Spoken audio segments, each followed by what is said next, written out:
আপু, আপু, তাড়াতাড়ি আয়, ঈশান ভাই আসছে। এ নাও, এটা তোমার জন্য। Thank you. দেখি কি? আমাকে দিছে না?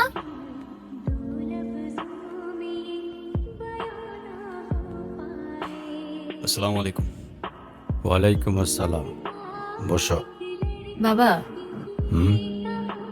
ও ঈশান, হ্যাঁ, সে তো দেখলাম। কি করো তুমি? আমি এলএলবি-তে লাস্ট ইয়ারে আছি। ও, স্টুডেন্ট। তোমার উদ্দেশ্যটা কিন্তু আমি বুঝতে পারছি। তোমাদের মতো ছেলেরা কেন আমাদের মতো বিজনেসম্যানের মেয়েকে টার্গেট করে, কিসের লোভে, সেটা আমার খুব ভালো করে জানা আছে। আমার ফ্যামিলিতে আর কে কে আছেন? বাবা মা দুজনেই আছেন, কিন্তু ফ্যামিলি বলতে আমি একা। তার মানে বাবা মাকে ছেড়ে চলে গেছেন নাকি মা বাবাকে? আপনি ঠিক কি মিন করতে চাচ্ছেন আমি ঠিক বুঝলাম না স্যার। আই মিন, ক্যারেক্টারের প্রবলেমটা কার ভেতরে ছিল, তোমার বাবার না মার? আরে সমস্যা তো আপনার ক্যারেক্টারে। You don't even know the basic manners. কিভাবে কারোর সাথে কথা বলতে হয় সেই ভদ্রতাটাও শেখেন নাই আপনি। আমাকে আসছে আমার বাবা মা নিয়ে কথা বলতে। আর হোয়াট ইউ মিন ভাই, তোমার মতো ছেলে? হ্যাঁ, টার্গেট করছি আমি আপনার টাকা? অবভিয়াসলি, তা নয় তো কি? আপনার হয়তো আমার ব্যাকগ্রাউন্ড সম্পর্কে ধারণা নেই স্যার। আপনাদের মতো সকল বিজনেসম্যান আমার বাবার অফিসে আইন দিয়ে দাঁড়িয়ে থাকে। আমি এখানে আসছি শুধুমাত্র ওকে ভালোবাসি বলে, সেকেন্ড কোনো উদ্দেশ্য আমার নাই। তুমি তো একটা বেয়াদব। তোমার ক্যারেক্টার সম্পর্কে আমি খুব ভালো করে জানি। তুমি রাস্তাঘাটে মাস্তানি করো। বেরিয়ে যাও, এই মুহূর্তে আমার বাড়ি থেকে বেরিয়ে যাও। Noise.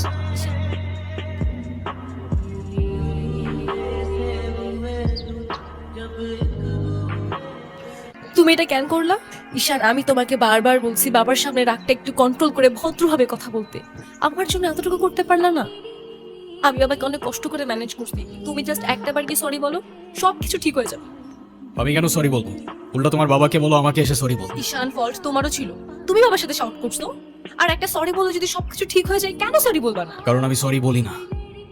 আর বলবো না বলছি তো বলবো না, ব্যাস।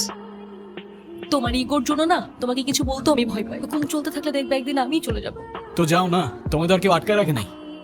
রাখছি, আমি আটকায় রাখছি। এটাই কি তোমার শেষ ডিসিশন? এমনকি তোমার পেন আর পেপারে সাইন করে বলতে হবে নাকি? ঈশান, আমি যদি আজকে এখান থেকে চলে যাই, হয়তো আর কোনোদিন ফিরে আসবো না। আবে তো যাও না। কে আসতে বলছো তোমাকে?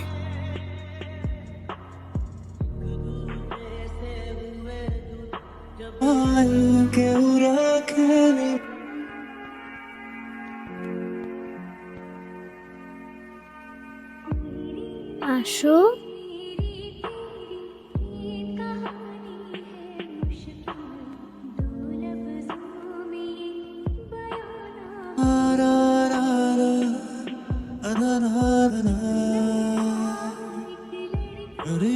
আয়রা,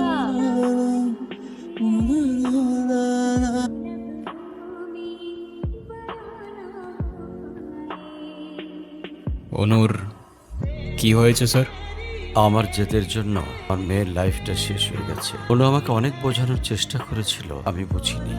ভেবেছিলাম আমি যে ছেলেকে চুজ করব, চাকরি, সরকারি চাকরিজীবী দেখে ভেবেছিলাম মেয়ের লাইফটা অ্যাটলিস্ট সিকিউর থাকবে। এটা ভাবিনি চাকরি থাকলেই ভালো মানুষ হয় না। বিয়ের পরপরই আমার মেয়ের উপরে অত্যাচার শুরু করে।